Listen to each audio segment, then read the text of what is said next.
Assalamualaikum warahmatullahi wabarakatuh. Perkenalkan, nama saya Dino Anggara.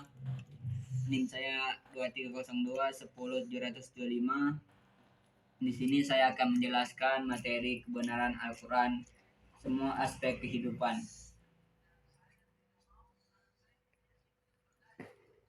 Nah, akidah, secara etimologi, akidah artinya kepercayaan atau keyakinan. Bentuk jamak akidah. Akidah adalah akidah juga disebut dengan istilah keimanan. Sedangkan secara etimologi, akidah diartikan sebagai suatu kepercayaan yang harus diyakini dengan sepenuh hati, dinyatakan dengan lisan, dan dimanifestasikan dalam bentuk amal perbuatan. Akidah Islam adalah keyakinan berdasarkan ajaran Islam yang bersumber dari Al-Quran dan hadis. Ibadah dan muamalah. Secara bahasa, ibadah berasal dari kata abada, ya budu, artinya mengabdi atau menyembah. Sedangkan secara etimologi, ibadah berarti menyembah atau mengabdi sepenuhnya kepada Allah Subhanahu wa taala. Macam-macam sifat ibadah menjadi dua, yaitu ibadah mahda. Yang kedua, ibadah ghairul mahda. Ibadah mahda yaitu ibadah yang tata cara dan tekniknya telah ditentukan secara jelas seperti sholat, puasa, zakat, dan haji. Yang kedua, ibadah ghairul muada artinya ibadah yang bersifat umum. Tata caranya ibadah ditentukan secara khusus seperti membaca Al-Quran atau bersedekah. Itu ibadah khairul muada secara umumnya. Akhlak, secara etimologi akhlak berarti perangkai, tingkah laku, tabiat atau budi pekerti. Secara etimologi akhlak adalah sifat yang tertanam dalam jiwa manusia yang muncul, sifat yang spontan dalam tingkah laku hidup sehari-hari Rasulullah SAW. Bahkan menegaskan bahwa tujuan diutusnya beliau adalah untuk memperbaiki dan menyempurnakan akhlak mulia. Hukum. Dalam masalah hukum, Al-Quran membuat akidah-akidah dan tentuan dasar bagi umat manusia. Salah satu isi pokok ajaran Al-Quran.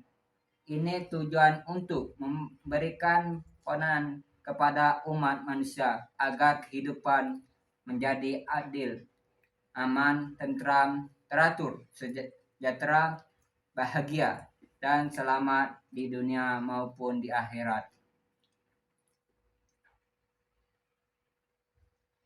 Terus yang selanjutnya sejarah kisah umat masa lalu. Al-Quran banyak menjelaskan tentang sejarah atau kisah umat pada masa lalu. Sejarah atau kisah-kisah tersebut bukan hanya sekedar cerita atau dongeng semata, tetapi dimaksudkan untuk menjadi ibadah pelajaran bagi umat Islam. Dengan berkaca dari kisah-kisah terdahulu, umat Islam bisa menjalani kehidupan agar sesuai dengan petunjuk yang diberikan Al-Quran. Dasar-dasar ilmu pengetahuan dan teknologi. Al-Quran menekankan bahwa penguasaan ilmu pengetahuan dan teknologi adalah hal yang sangat penting dalam peningkatan peradaban manusia sebagai kalamullah.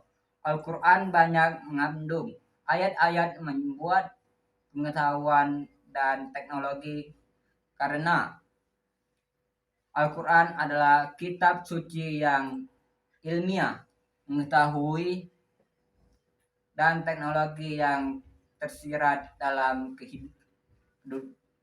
kandungan Al-Quran dapat dikembangkan guna masalah dan kesejahteraan hidup manusia.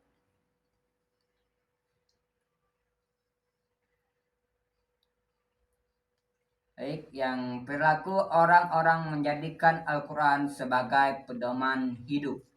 Al-Quran adalah petunjuk Allah untuk menyingkap semua misteri ilmu pengetahuan yang belum dipercayakan orang-orang yang selalu pedoman pada ajaran yang disampaikan oleh Al-Quran. Maka hatinya menjadi lembut serta sentiasa berlapang dada membaca Al-Quran,